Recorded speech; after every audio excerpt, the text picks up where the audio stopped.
Memasuki tahun ketiga invasi, dua negara bertetangga Rusia dan Ukraina tak kunjung menemukan titik untuk bisa berdamai dan menghentikan pertempuran.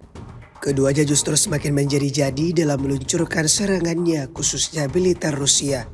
Rekamannya diunggah di akun Telegram @mod_Rusia pada Senin 12 Agustus 2024. Dalam rekaman tersebut memperlihatkan kerja tempur awak sistem peluncuran roket ganda Urgan dari kelompok pasukan Vostok. Mereka bekerja dengan sangat teliti mempersiapkan senjatanya lalu menuju ke titik tembak. Tepatnya di arah selatan Donetsk, militer Rusia ciptakan hujan rudal yang mengerikan pada titik pertahanan Ukraina.